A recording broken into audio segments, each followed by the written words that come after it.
नमस्कार, आप देख रहे हैं खबर उत्तर प्रदेश। मैं हूं आपके साथ तन्वीर। रुक करते हैं खबरों का, लेकिन उससे पहले एक नजर डालते हैं इस वक्त की हेडलाइंस पर। सीएम योगी आज युवक और महिला मंगल दलों की सामग्री करेंगे वितरण। लखनऊ में गोमती नगर के इंदिरा गांधी प्रतिष्ठान में होगा कार्यक्रम। अयोध्या में दीपावली पर राम मंदिर में जलेंगे देसी घी के खास दीपक। परिसर में 1.25 लाख दीपक जलाए जाएंगे। बिहार में तेजस्वी और यूपी में बनेगी सपा की सरकार। शिवपाल यादव ने कहा, बीजेपी के इशारे पर चल रही मायावती। 8 पुलिसकर्मियों की सुरक्षा घेरे में रहेंगे सपा नेता आजम खान। जेल जाने पर वापस ले ली गई थी सुरक्षा। यूपी में प्रीपेड बिजली कनेक्शन 3 गुना महंगा। पावर कॉर्पोरेशन ने पोर्टल पर बढ़ाई कीमतें। यूपी के 750 बसों में 240 बसें हैं खराब। सिर्फ 510 बसों का हो रहा संचालन।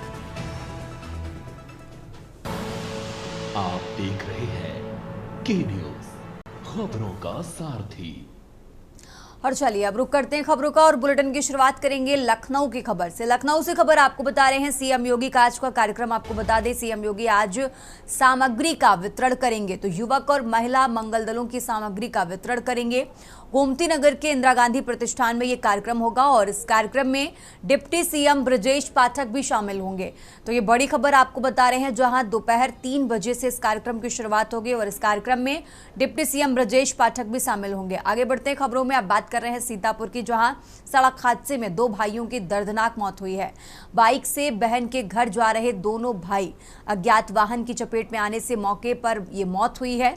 महोली कोतवाली के दुलामऊ के रहने वाले हैं ये मृतक। सीतापुर से खबर आपको बता रहे हैं, बाइक से बहन के घर जा रहे थे दोनों भाई और उसी दौरान ये हादसा हुआ है।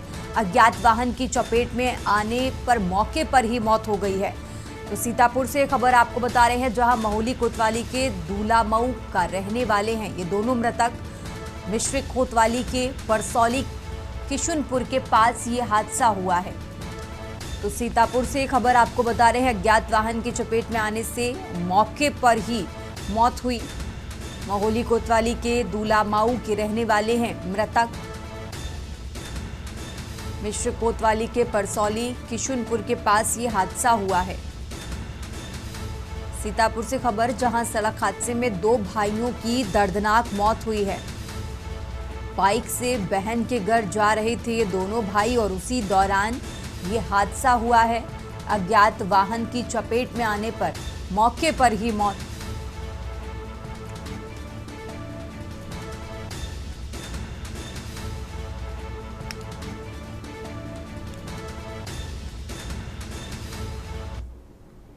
आगे बढ़ते खबरों में। अब खबर कानपुर थाना काकादेव क्षेत्र से है, जहां रविवार देर रात पुलिस और इनामी बदमाश के बीच मुठभेड़ हुई। पुलिस ने 25,000 के नामी अपराधी करण को गोली लगने के बाद गिरफ्तार कर लिया है। बदमाश के पैर में गोली लगने से वो घायल हो गया, जिसे उपचार के लिए अस्पताल भेजा गया है। पुलिस के मुताबिक आरोपी करण पर कई आपराधिक मुकदमे दर्ज हैं। करण ने मोबाइल लूट की घटना को अंजाम दिया था। उसकी पहचान ऑपरेशन त्रिनेत्र के कैमरों के जरिए की गई। इसके बाद पुलिस टीम उसकी तलाश में जुटी हुई है। मुठभेड़ के दौरान आरोपी ने पुलिस पर फायरिंग किया और जवाबी कार्रवाई में पुलिस की गोली उसके पैर में लगी। बदमाश के पास मौके से एक तमंचा, कारतूस और बाइक बरामद हुई है। इस संबंध में पुलिस आयुक्त सेंट्रल श्रवण कुमार सिंह ने बताया कि पुलिस कमिश्नर के निर्देश पर शहर में अपराधियों के खिलाफ सख्त कार्रवाई की जा रही है।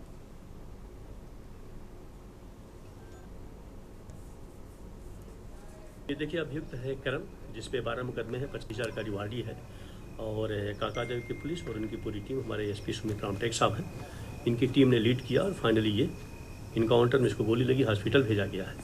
इसने 9 तारीख को एक लूट की घटना अंजाम की थी। एक मोबाइल स्नैचिंग किया था, लूट किया था और ऑपरेशन त्रिनेत्र और कैमरे के माध्यम से हम लोगों ने आइडेंटिफाई किया। 3-4 घंटे के बाद हम लोगों को पता चल गया कि क्रिमिनल कौन है, लेकिन टीम हमारी लगी रही। फाइनली ये जब स्केप करने के यहाँ से भाग रहा था, उसमें इनकाउंटर हुआ है और इसको हॉस्पिटल भेजा गया। हमारे जो पुलिस कमिश्नर सर का निर्देश है कि अपराधियों पर सख्त कार्रवाई हो। जो शासन की मंशा है, सरकार की मंशा है कि अपराधियों पर सख्त कार्रवाई हो। समाज में जो इस तरीके के लोग दहशत फैलाते हैं, लूट की घटना को अंजाम देते हैं, उन पर कार्रवाई के क्रम में एक कार्रवाई की गई है। 25,000 का रिवार्डी है और मैं पूरी टीम को बधाई देता हूँ। उन्होंने बहुत शानदार और सराहनीय काम किया।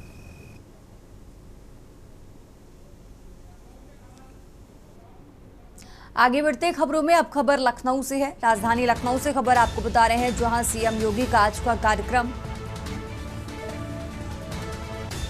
तो सीएम योगी आज सामग्री का वितरण करेंगे। दोपहर 3 बजे इस कार्यक्रम की शुरुआत होगी और इस कार्यक्रम में डिप्टी सीएम ब्रजेश पाठक भी शामिल होंगे। आपको बता दें, युवक और महिला मंगल दलों की सामग्री का वितरण करेंगे। गोमती नगर के इंदिरा गांधी प्रतिष्ठान में यह कार्यक्रम होगा और 3 बजे इस कार्यक्रम की शुरुआत होगी। तो लखनऊ से यह अहम जानकारी आपको बता रहे हैं, जहां सीएम योगी का आज का कार्यक्रम। सीएम योगी आज सामग्री का वितरण करेंगे।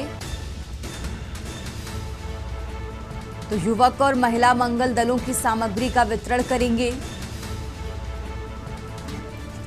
गोमती नगर के इंदिरा गांधी प्रतिष्ठान में यह कार्यक्रम होगा और 3 बजे इस कार्यक्रम की शुरुआत होगी। आपको बता दें, इस कार्यक्रम में डिप्टी सीएम ब्रजेश पाठक भी शामिल होंगे।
आगे बढ़ते हैं खबरों में। खबर कानपुर से है, जहां कर्नलगंज थाना क्षेत्र के लकड़ मंडी तकुनिया पार्क के पास एक होजरी के गोदाम में भीषण आग लग गई। बताया जा रहा है कि यह गोदाम गम्बू खां के खाते में स्थित 3री मंजिल पर मजहर नामक व्यक्ति का है। सूचना मिलते ही कर्नलगंज थाना पुलिस के साथ मौके पर पहुंची और लाटुश रोड और कर्नलगंज फायर ब्रिगेड के अधिकारी कैलाश चंद्र और प्रदीप शर्मा और उनकी टीम को सूचना दी गई। दमकल की टीम ने कड़ी मशक्कत के बाद आग पर काबू पा लिया और इसमें किसी भी प्रकार की जनहानि नहीं हुई है। सभी लोग सुरक्षित हैं, लेकिन आग लगने के कारण शॉर्ट सर्किट माना जा रहा है। मौके पर एसीपी अमित चौरसिया, कर्नलगंज समेत पुलिस बल, फायर ब्रिगेड की टीम मौजूद रही।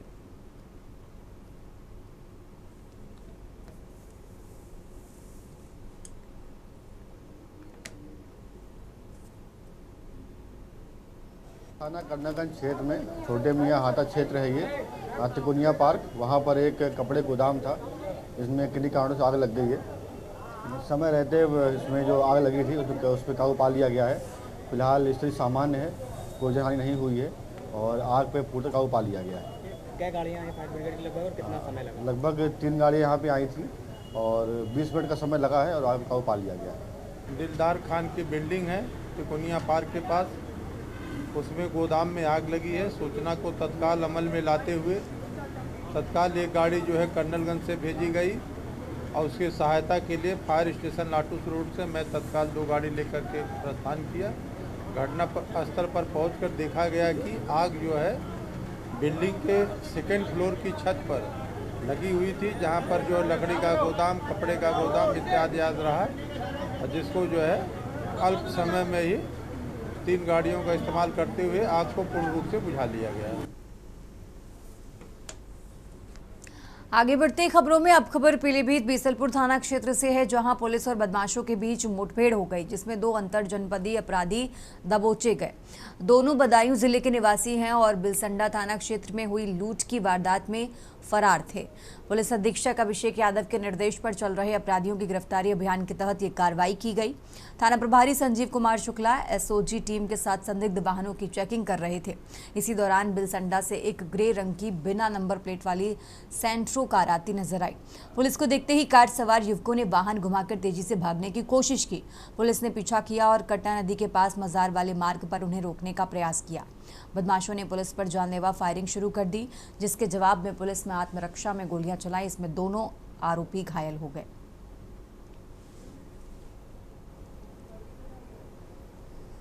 थाना बीसलपुर में जब पुलिस की टीम द्वारा चेकिंग की जा रही थी तो उसी दौरान एक सेंट्रो गाड़ी जिसको पुलिस द्वारा रोकने के लिए बताया गया, वापस मुड़ के जब भागने लगी तो उसका पीछा करने पे एक आगे जगह जाके जब पुलिस ने उसको रोकने का प्रयास किया गया तो उनके द्वारा पुलिस की टीम पर फायरिंग की गई।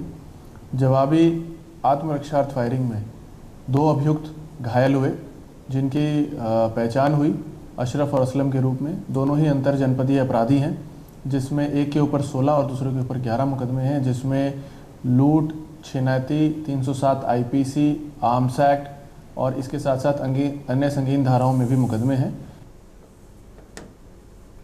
आगे बढ़ते खबरों में, लखनऊ में समाजवादी पार्टी के राष्ट्रीय अध्यक्ष अखिलेश यादव ने डॉक्टर राम मनोहर लोहिया को उनकी जयंती पर श्रद्धांजलि अर्पित करते हुए कहा कि लोहिया जी ने जीवन भर नाइंसाफी और गैर बराबरी के खिलाफ संघर्ष किया। उन्होंने संकल्प लिया कि डॉक्टर लोहिया के सप्त क्रांति आंदोलन को जन जन तक पहुंचाकर पीड़ित समाज को आर्थिक और सामाजिक सम्मान दिलाया जाएगा। अखिलेश यादव ने उत्तर प्रदेश सरकार पर तीखा हमला बोलते हुए कहा कि मुख्यमंत्री सफेद टेबल पर बैठकर केवल झूठ बोलते हैं और बीजेपी अपनी नाकामी छुपाने की कोशिश कर रही है।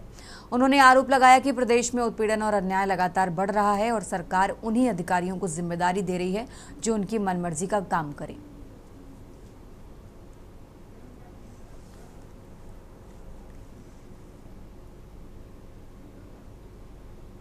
भारतीय जनता पार्टी के पास सब फर्जी आंकड़े हैं।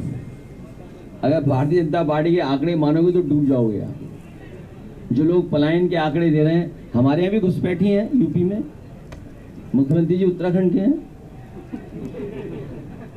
हम तो चाहते हैं ना उत्तराखंड भेज दिया जाए। केवल यही घुसपैठी नहीं है, विचारधारा से भी घुसपैठी है। ये बीजेपी के सदस्य नहीं रहे, दूसरे के सदस्य थे।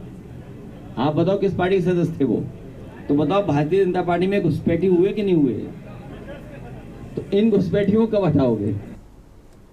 और अब खबर कानपुर से है, जहां भाजपा के पूर्व सांसद ब्रजभूषण शरण सिंह क्षत्रिय महासभा के कार्यक्रम में शामिल होने पहुंचे।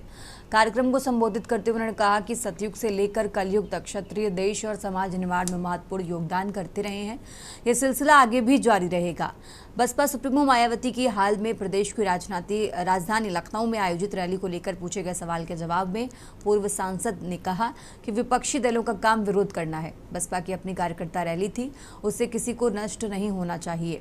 उन्होंने दावा किया कि हमें तो बस भारतीय जनता पार्टी ही दिखती है। आगे कहा कि साल 2017 में भाजपा सरकार बनी थी और आगे भी पार्टी ही सरकार बनाएगी।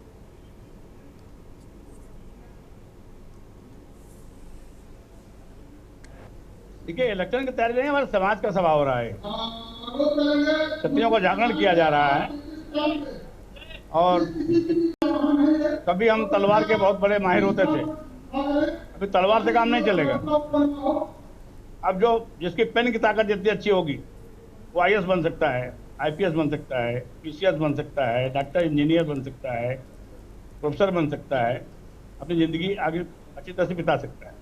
इसका उद्देश्य, दशहरा मेला का उद्देश्य एक ही होता है, वो हमेशा हमारे सनातनी त्यौहार है कि सभी सर्व समाज को एक करना, गले शिकवे दूर करना, सारे समाजों को एकत्रित करना, संगठित करना और देश की संरचना में एक प्रमुख भागीदारी अखिल भारतीय क्षत्रिय महासभा के द्वारा ये आयोजित या एक समाचार देने का काम किया गया। सतयुग से लेकर कलयुग तक क्षत्रिय समाज का योगदान था, है और रहेगा, हमेशा रहेगा। इसको नकारा नहीं जा सकता है। ये जिस तरीके से मायावती की कल रैली हुई है, अखिलेश यादव ने स्पष्ट कह दिया है कि जिस तरीके से मायावती को यानी कि बसपा को आनंद का साथ चाहिए, उतना ही भाजपा को भी चाहिए। इस पर आपकी क्या राय है? देखिए, विरोधी पार्टी के जो लोग हैं वो विरोध बात करेंगे। और अब खबर बाराबंकी से है, जहां रनापुर गांव में भाजपा के वरिष्ठ कार्यकर्ता और पूर्व कार्यसेवक रामपति तिवारी की पुश्तैनी जमीन पर जबरन कब्जा का मामला सामने आया है। तिवारी का आरोप है कि पंजीकृत वसीयत के आधार पर उनकी पत्नी के नाम दर्ज जमीन पर दबंगों ने पुलिस और प्रशासन की मिलीभगत से कब्जा कर लिया। मामला पहले कमिश्नरी कोर्ट में गया था, जहां फैसला रामपति के पक्ष में आया। बावजूद इसके पुलिस कार्रवाई नहीं कर रही। दूसरी ओर आरोपित पूर्व प्रधान पंकज सिंह ने इसे बेबुनियाद बताया और कहा कि जमीन की खतौनी उनके नाम है। प्रकरण न्यायालय में विचाराधीन है, लेकिन भाजपा कार्यकर्ता के साथ इस व्यवहार से सरकारी दावों पर सवाल उठ रहे हैं। पंजीकृत वसीयतनामे के तहत गाटा संख्या 210 इनकी पत्नी शांति देवी के नाम पर वैध रूप से दर्ज नामांकन विवाद पहले कमिश्नरी कोर्ट में भी पहुंचा था, जहां फैसला रामपति के पक्ष में आया था। वहीं प्रधान पंकज सिंह ने पुलिस व राजस्व पर जबरन कब्जा करने का आरोप लगाया। और मैं पूर्व में कार सेवक हूँ, 1990 का, अयोध्या का और 92 का, और सन 1989-90 से बूथ अध्यक्ष हूँ रनापुर हैदरगढ़ बाराबंकी का। आपका मामला क्या है पूरा? हमारा मामला ये है कि हमारा ये जो है, ये हमारे ननिहाल का प्लाट है, हमारी ज़मीन है, इसको हमारे नाना जी द्वारा हमको मिली थी और हमारे नाना ने वसीयत में हमारी मामी को बेदखल कर दिया था। लेकिन जो है कुछ लोगों ने फोर्जरी का आर्डर लेके भूमाफियाओं ने ये ज़मीन जो है अपने नाम करा ली थी, जिसका भी आर्डर खारिज हो चुका था। आगे बढ़ते खबरों में अब खबर चंदौली से है, जहां समाजवादी पार्टी के पूर्व विधायक मनोज सिंह डब्लू ने एक अनूठा कदम उठाकर प्रशासन और सरकार की कार्यशैली पर तीखा प्रहार किया है। ड्रेन की सफाई न होने से लगातार खराब हो रही किसानों की फसल को लेकर उन्होंने धीना बाजार में भीख मांगकर न केवल लोगों का ध्यान इस गंभीर मुद्दे की ओर खींचा, बल्कि इकट्ठा की गई राशि सीधे ग्रामीण किसानों को सौंप दी। पूर्व विधायक ने कहा कि जब सरकार और उसके अधिकारी किसानों की समस्याओं पर ध्यान नहीं दे रहे, तब मजबूरन हमें भीख मांगकर किसानों की मदद करनी पड़ी।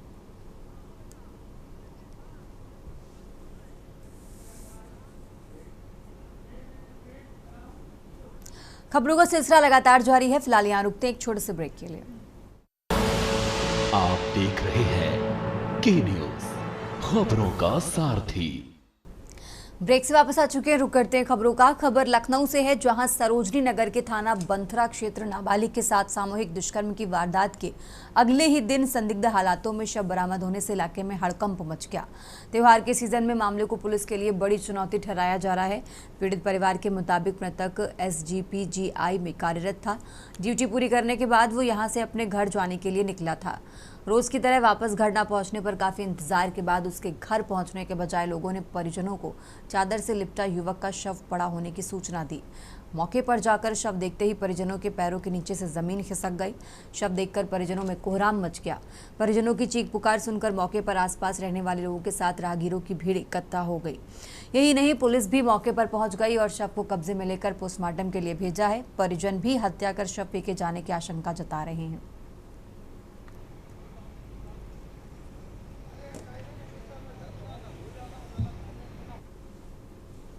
और अब खबर जालौन से है, जहां मिशन शक्ति 5.2 के अभियान के तहत जिलाधिकारी और पुलिस अधीक्षक डॉक्टर दुर्गेश कुमार ने जिला कारागार का निरीक्षण किया है।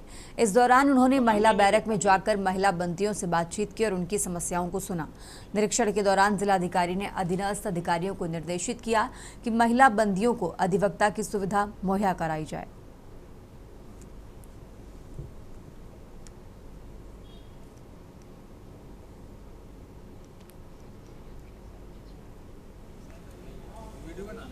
इस समय पूरे 22 सितंबर से 22 अक्टूबर तक मिशन शक्ति माह का आयोजन चल रहा है उत्तर प्रदेश शासन के आदेश के क्रम में।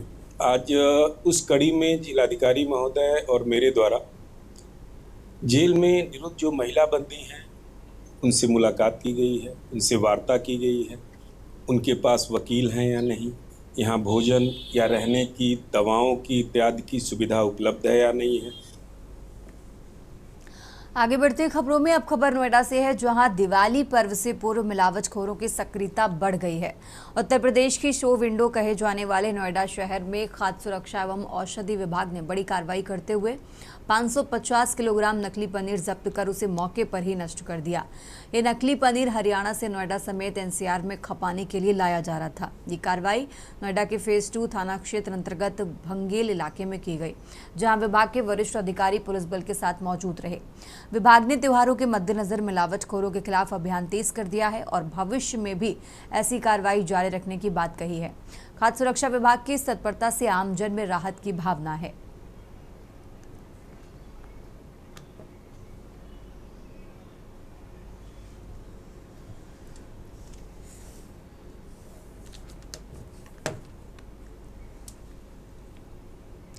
रुक करते हैं अगली खबर का। समाजवादी पार्टी के केंद्रीय कार्यालय बिल्हौर में समाजवादी चिंतक व महान समाज सुधारक डॉक्टर राम मनोहर लोहिया की 58वीं पुण्यतिथि बड़े ही उत्साह के साथ मनाई गई।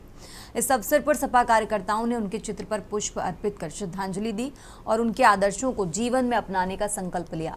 कार्यक्रम की अध्यक्षता सपा नेता विनय कोरी ने की। कार्यक्रम में भारी संख्या में पार्टी पदाधिकारी व कार्यकर्ता मौजूद रहे। जयकारों और नारों से पूरा कार्यालय गूंज उठा। लोहिया तुम संघर्ष करो, हम तुम्हारे साथ हैं के नारे लगाए गए।